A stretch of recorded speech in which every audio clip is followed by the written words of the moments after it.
പൊന്നു വിശ്വാസികളെ, നിങ്ങളെ വിശ്വാസത്തെ മുതലെടുക്കാൻ വേണ്ടി കുറച്ച് ഇതേപോലത്തെ തട്ടിപ്പ് നടത്താൻ കുറച്ച് ആൾക്കാരുണ്ട്. പള്ളിയിലെ അച്ഛനും പോറ്റിയും ഉസ്താദികളും ഒന്ന് മനസ്സിലാക്കണം.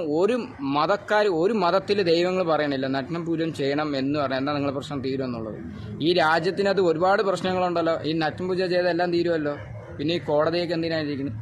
ഈ പ്രശ്നം ആരെ കൂടാന്നുള്ളതെന്ന് വെച്ച് കഴിഞ്ഞാൽ കുടുംബ പ്രശ്നമാണ്. ആരെ കൂടാന്നുള്ളതെന്ന് വെച്ച് കഴിഞ്ഞാൽ പിടിച്ചിരുത്തി ഒരു 5 മിനിറ്റ് സംസാരിച്ച് നോക്കുക. കൺവിൻസ് ആയില്ലെങ്കിൽ കോടതിയുണ്ട്, നിയമങ്ങളുണ്ട്. ഇവിടുത്തെ ഒരുപാട് കൺവിൻസ് ചെയ്യാനുള്ള ഒരുപാട് വഴികളുണ്ട്. പക്ഷെ നിങ്ങളൊന്ന് മനസ്സിലാക്കണം, ഇത്തരം തട്ടിപ്പുകൾ നടക്കുമ്പോൾ നിങ്ങൾ അതിലേക്ക് ബലിയാട് നിങ്ങളെ വിശ്വാസങ്ങളായൊക്കെ നിങ്ങൾ ഉള്ളിലിരിക്കണം. അത് പുറത്തേക്ക് വരുമ്പോഴാണ് ഇത്തരം തട്ടിപ്പുകൾ പെട്ടുപോണത്. പ്ലീസ്, ഇതിപ്പോൾ ഒരു ഹസ്ബൻഡാണ് നിർബന്ധിക്കുന്നത് നഗ്നം പൂജ ചെയ്തതിന് തീരെ. ഇപ്പോഴും ഈ ന്യൂസ് ഇപ്പോഴൊന്നല്ല, കുറേ വർഷങ്ങളായിട്ട് നടന്നുകൊണ്ടിരിക്കുന്ന കാര്യമാണ്. എന്നിട്ട് ഇവിടുത്തെ ജനങ്ങൾ മനസ്സിലാവണില്ല എന്നാണ് എനിക്ക് ഏറ്റവും കൂടുതൽ സങ്കടം തോന്നുന്ന കാര്യം. കാരണം മനസ്സിലാക്കേണ്ട സമയങ്ങൾ കഴിഞ്ഞ് വിശ്വാസങ്ങൾ അത് ഉള്ളിലായിരിക്കും.